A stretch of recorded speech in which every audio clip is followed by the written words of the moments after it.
Bonjour à tous, aujourd'hui je vais vous présenter une pièce exceptionnelle réalisée par Angel Navarro.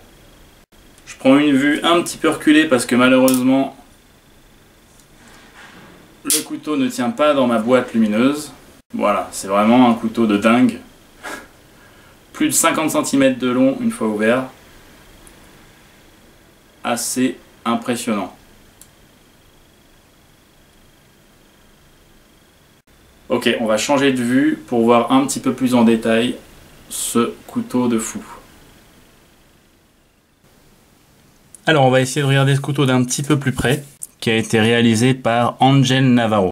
C'est un coutelier d'origine espagnole qui est venu habiter en France, qui a travaillé à la maison des couteliers et qui a formé une bonne partie des couteliers français très connus d'aujourd'hui comme Henri Vialon, Robert Bayonnet, Munoz et d'autres. Il a été aussi assez précurseur dans le renouveau, on va dire, de la coutellerie d'art, avec des créations complètement dingues, un peu comme celle-là. Alors malheureusement, je vais avoir du mal à vous montrer le couteau en entier là, puisqu'il est immense. Le manche fait 27 cm pour un total de plus de 50 cm. On a des assemblages de cornes noires, donc je pense que c'est de la corne de buffle d'ivoire. Pas mal de morceaux avec des ce qu'on pourrait appeler des mitres en acier. Dans la corne, quelque chose que Angel Navarro faisait beaucoup, on a des petits morceaux de métal insérés. Alors je pense que on dirait du maille short. Souvent c'était du laiton ou du maille short. Avec de la gravure sur ces morceaux d'ivoire et de la nacre insérée dans le morceau central. Il faut savoir qu'Angel Navarro récupérait tout ce qu'il pouvait.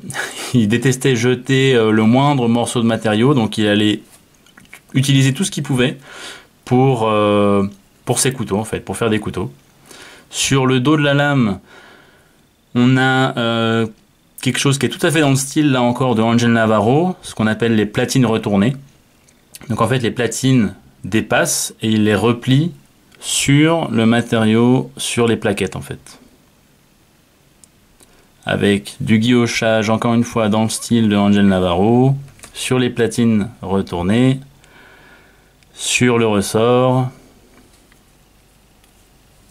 Et même genre de travail de l'autre côté,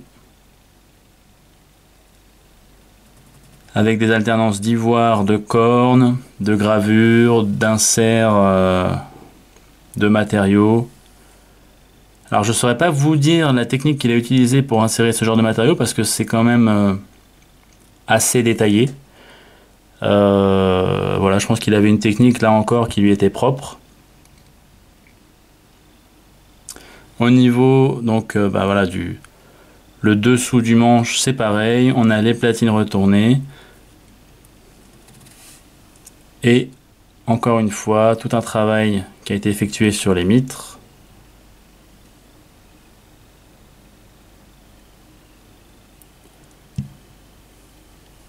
Tac, et la mitre avant. Donc c'est un système à palanquille. On a la palme juste là. Et je vais essayer de vous montrer cette lame d'un peu plus près. Alors attendez. Toc, voilà, sacré clic. Bon, la lame est beaucoup plus sobre. Entièrement polymiroir. On a la signature d'Angel Navarro, une tête de chien. Et encore une fois, un guillochage sur quasiment tout le dos de la lame. Je peux vous dire que c'est assez impressionnant d'avoir ça entre les mains. Vraiment une pièce immense. Pour débloquer la lame, donc c'est un système à palanquille. On tire légèrement dessus pour débloquer la lame. Comme ça. Et hop, on peut refermer le couteau. Voilà. Pas évident à faire dans la petite boîte lumineuse. Désolé, mais je préférais vraiment avoir une vue assez rapprochée, mais une bonne lumière pour vous montrer les détails, plutôt que d'avoir une lumière dégueulasse. Voilà pour ce couteau, j'espère que ça vous a plu. Un énorme merci à la boutique Courtier et Fils de m'avoir prêté ce couteau et d'avoir rendu cette vidéo possible. Je vais mettre un lien dans la description vers leur boutique. Si vous la connaissez pas, n'hésitez pas à aller jeter un petit coup d'œil. Ils ont vraiment des pièces magnifiques. Et puis sur ce, je vous retrouve bientôt pour une prochaine vidéo.